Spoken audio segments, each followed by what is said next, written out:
Welcome to another NVDA lesson video, folks. I've been flat on my back, on the bed, in whatever you call it. Yesterday, I'm really sorry about that no video um, was launched. Oh, and I'm unfortunately quite close to those birds of mine. I'm very sorry if you hear them in the background there. But let's jump in with an NVDA lesson. Okay, so what I would like to speak about today is menus, such as the NVDA menu.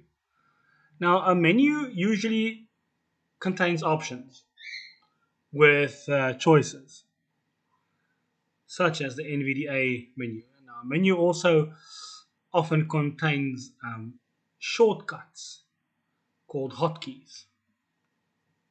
So hotkeys, it's a way to jump to items on a current menu by pressing a letter. So after pressing NVDA plus N, I'm going to do that now because that is going to take us to the NVDA menu. NVDA menu. So after pressing NVDA plus N to open that menu, I'm going to press P and that will open the Preferences submenu.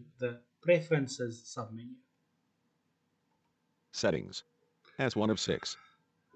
Now, the first item in this list is the Settings submenu. Now, a submenu can be opened and closed by the left or the right arrow key or by pressing Enter. Now, you will also hear that NVDA says S for settings. And I'm going to just press that. NVDA settings. General. Normal configuration. Dialog. Categories. List. General 1 of 25. Okay. So NVDA will then also read the hotkey for each item as you navigate to it with the arrow keys. Okay. So the second category in the settings menu is Speech 2 of 25. speech. Okay. That is what I actually want to focus on a little bit. So the speech settings controls how NVDA sounds, okay, when reading information aloud. So the first option in this category is synthesizer. So let's tab to it and see if it's true. Speech property page. Synthesizer grouping. Edit read only multi-line Microsoft Speech API version 5. Lots of information there. So when NVDA reads the text aloud, then it sends the text to the synthesizer. Okay, so it is the synthesizer that converts the text into speech, audible speech that you can hear. So the other settings on this screen affect how the synthesizer behaves. So some synthesizers can pronounce things in a lot of ways, languages or even accents. Some synthesizers are more human sounding, or they have like different male and female voices. The name of the currently selected synthesizer is in a read only edit. Okay, so it does not matter about the fact that the name or the text edit is there, because the contents cannot be changed directly by the user because it is read only. Okay, so with the focus on this control, NVDA will read the name of that synthesizer. It's important, people, very important, to select the synthesizer before setting any other speech options. The choice of synthesizer affects the entire way that other speech options are available on the screen. Okay, so I'm just going to tab around a bit so you can hear how it sounds. Change. Button Alt H. There we can change the synthesizer. Voice. Combo box VW James collapsed Alt V. There's a voice there. I did not enter on change. I just tabbed past it, so you get some other options here. Rate. Slider 55 Alt R. Pitch. Slider 50 Alt P. Volume. Slider 100 Alt O. Automatic language switching, when supported, checkbox not checked. Automatic dialect switching, when supported, checkbox not checked. Punctuation symbol level, combo box none collapsed Alt L. Trust voices language when processing characters and symbols check. Include Unicode consortium.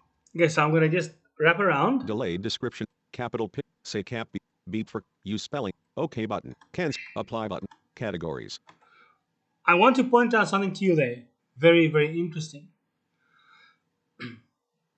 That if, you heard NVDA announced the access keys there. Now, if you, maybe listened to my Jaws lesson on access keys, an access key is just a quicker way to get to a place and to a certain section of a dialog box.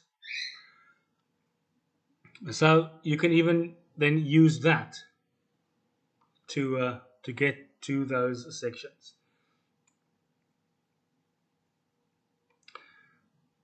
Now, I would like to just speak about one or two more things quickly. I want to just quickly speak about a checkbox. Checkbox. Speech property page.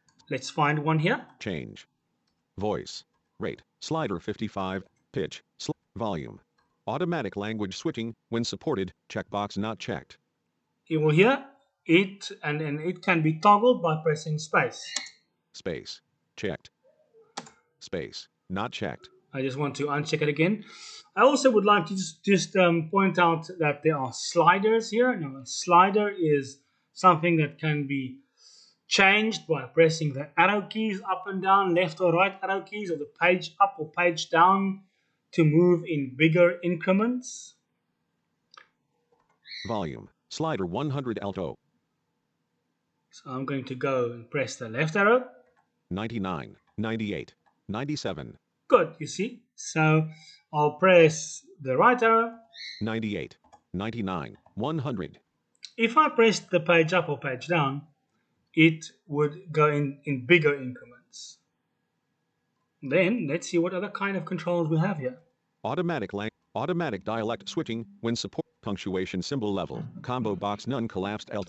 Good, there's a combo box. Now what's that? That can be also manipulated by the up and down arrow keys. Some. None. I like my punctuation level on none because then NVDA, to me, just reads in a more human way.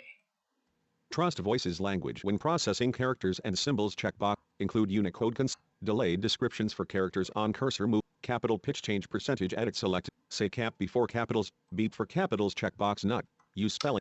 Cancel button. Okay, so then we will wrap around to the OK and the cancel and the apply button. Apply button Alt A. That's Alt A. So I'm just going to shift tab a whole lot of times. Delayed description. And I'm going to press Alt A. Categories list. Good. I've applied. By pressing Alt A, I quickly could get there. Now I'm going to just shift tab to OK. Apply. Cancel. OK button. If you wanted to make no changes to the menu, you could have just pressed Escape, and you would also then be out of that menu. In fact, escape takes you out of most menus.